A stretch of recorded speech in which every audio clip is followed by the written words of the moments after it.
You believe your thoughts are your own. You are wrong. Right now, at this exact moment, you are being processed, not by me, by systems far older than language, far older than civilization, systems built into the architecture of your skull that were never designed to protect you from the world you currently inhabit. You clicked on this video. You told yourself it was curiosity, perhaps research. Maybe you constructed a small, comfortable narrative. I just want to understand manipulation so I can protect myself. How convenient, how perfectly rehearsed. But here's what the science confirms. What every serious researcher in cognitive psychology has quietly accepted for decades. The decision to watch this was not entirely yours. The title was constructed using specific linguistic triggers. Words like forbidden, like control. Words that bypass the prefrontal cortex entirely and speak directly to something older, something that does not ask permission before it acts. You responded, just as you were designed to. My name is Michael, and this is the Dark Code. What we discuss here is not magic, not conspiracy. It is mechanism. It is the cold, documented science of how the human mind can be entered, occupied, and redirected without the subject ever suspecting a single thing. We begin at the foundation. The human brain is not one structure. It is three, layered, imperfectly integrated, frequently in conflict with itself. At the outer layer, the neocortex, the rational mind, the part that reads, deliberates, and tells itself a coherent story about who it is. Beneath that, the limbic system, the emotional brain. It does not reason, it reacts. It does not evaluate.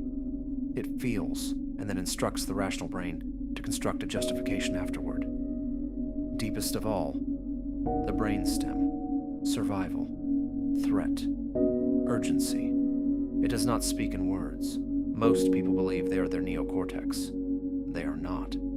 They are the limbic system, dressed in neocortex clothing. Within this architecture exist three specific vulnerabilities.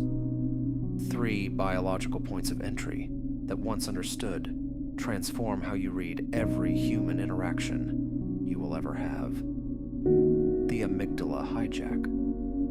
The amygdala processes incoming threat approximately 80,000 times faster than the prefrontal cortex. When activated, it does not consult your rational mind. It overrides it. Heart rate climbs. Cortisol floods the bloodstream. The capacity for complex reasoning collapses entirely. Skilled operators know how to trigger this response on command. A timed statement, a sudden shift in tone, a manufactured moment of social threat. The target's rational mind goes offline. In that window, decisions are made, commitments are extracted, agreements are signed. The dopamine loop. Dopamine is not the pleasure chemical. It is the anticipation chemical. It fires not when a reward arrives, but when one is expected. Variable reinforcement, inconsistent warmth, unpredictable validation, approval followed by silence, exploits this loop with ruthless efficiency. The brain does not habituate to variable rewards. It escalates. It becomes preoccupied. This is how obsession is manufactured, not through intensity, through inconsistency. Mirror neurons. In the 1990s, researchers discovered neurons that fire both when a subject performs an action and when they merely observe someone else performing it. The brain, neurologically, does not fully distinguish between experience and observation. Emotions are contagious. Certainty is contagious. A person who projects absolute certainty in posture, in vocal tempo, in the deliberate absence of qualifying language, will neurologically install a version of that certainty in everyone around them. These three vulnerabilities form the biological substrate upon which the three techniques are built. Technique 1. Anchoring, Geneva, a cross-border acquisition, 41 floors above Lake Lehman, combined deal value, $900 million. On one side, a consortium of seasoned European investors. On the other, a single man, one attaché case, one glass of water. Over 4 days, a pattern emerged that no one at the table consciously registered. Every time he delivered terms favoring the Europeans, a concession, a favorable clause, an unexpectedly generous revision, he removed his watch, placed it on the table to his left. The gesture was small. He never drew attention to it. It simply accompanied generosity, consistently, quietly, across every session. By the fourth meeting, the Europeans' lead council had begun, unconsciously, to track that watch, to relax infinitesimally when the hand moved toward it. The anchor had been set at the neurological level, below language, below awareness. On the fifth morning, the morning that mattered, he placed both hands on the table, removed the watch, and presented terms that were aggressive, tilted. Terms that, in a first session, would have triggered immediate resistance. The lead counsel paused, looked at the watch, felt something he could not name, a conditioned echo of goodwill, of a man who had, reliably, accompanied that gesture with generosity. He said, "Let us take 15 minutes." They came back. They signed. Not because the terms were better, because the nervous system had been educated, slowly, patiently, across days, to associate one small gesture with safety. The watch had never meant anything, until it meant everything. Technique 2, the double bind, Chicago, a private equity firm, 32nd floor. A managing partner, Harlan, conducting a final review of a senior portfolio manager who believes he is being considered for partnership. He is not. He is being evaluated for exit. Harlan does not begin where people expect him to begin. Before we discuss numbers, I want to say something not on the agenda. The people who have built something real here share one quality: not intelligence, not performance. It's the ability to hear a difficult truth and respond with clarity instead of defensiveness. You've always struck me as that kind of person. In 10 seconds, the portfolio manager has been offered an identity, a flattering one. He has not agreed to it. He has simply not rejected it. But in not rejecting it, the frame is closed. The bind is now constructed. If the manager later responds with resistance, he contradicts the identity he tacitly accepted. He becomes irrational. The room belongs to Harlan. If he responds with composure, the difficult news lands without friction. Both doors. Same room. Harlan continues. Do you believe your current role is where your capabilities are most effectively deployed? Or do you sense, privately, that there is a better configuration? The locus of the idea has been transferred. If the manager says yes, he has participated in the decision. If he says no, Harlan nods and says, "That's useful. I want to share some data that might shift that instinct." Either answer opens the same door. By the end of the meeting, the portfolio manager leaves believing he was heard, that the outcome emerged from genuine conversation. He was not deceived, not once. He was placed inside a structure where his own responses built the conclusion. The double bind does not overpower the mind. It borrows it. Technique 3, fractionation, Silicon Valley, a founder whose company had become, by any measurable standard, a theology. He ignored people completely, not from distraction. He was never distracted. A senior engineer might go 3 weeks without a single acknowledgement. Passing him in a corridor, nothing. Presenting in a team meeting, silence or a slow turn away, as if the presentation had not occurred. And then, without warning, he would stop. In a corridor, a cafeteria.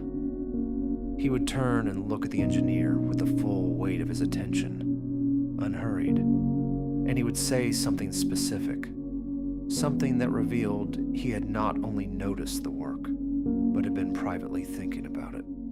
The load balancing solution you proposed in March.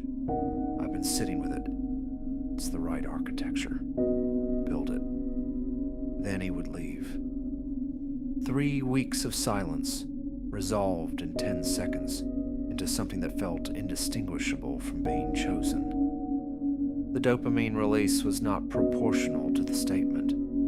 It was proportional to the contrast, to the depth of the silence that had preceded it. This is the mechanism.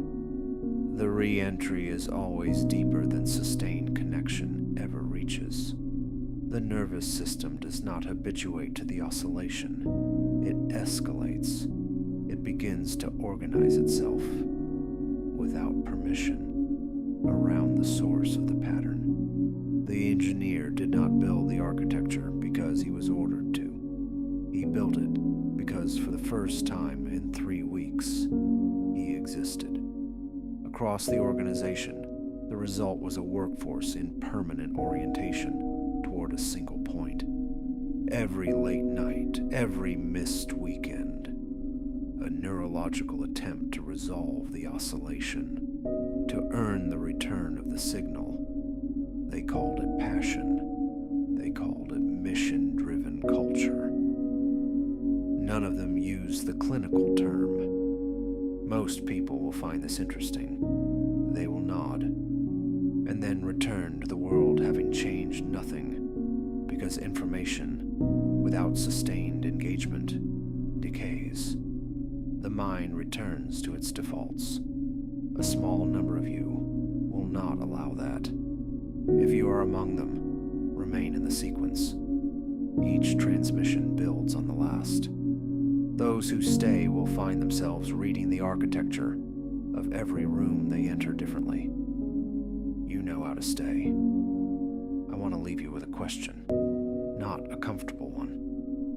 Every technique described tonight requires one precondition. The subject must not know it is happening. Now that you know, are you protected? The optimistic answer is yes. Awareness creates immunity. Understanding the mechanism disarms it. The honest answer is considerably less reassuring. Knowing the amygdala hijack exists does not prevent your amygdala from hijacking you. Knowing variable reinforcement creates dopamine loops does not prevent the loop from forming, because these systems do not operate in the domain of conscious knowledge. They operate in the domain of biology, and biology does not revise itself simply because the neocortex has acquired new vocabulary.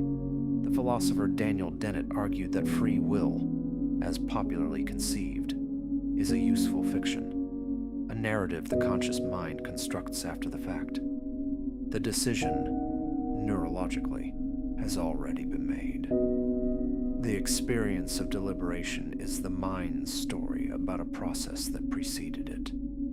If he is right, and the evidence accumulates steadily, then whether someone can own your mind becomes a secondary question. The prior question is more unsettling. Is anyone currently in charge of it? I am not answering that tonight. Next episode, we enter darker territory. We examine 3 personality structures identified as the most effective natural operators of every technique discussed tonight. Researchers gave them a collective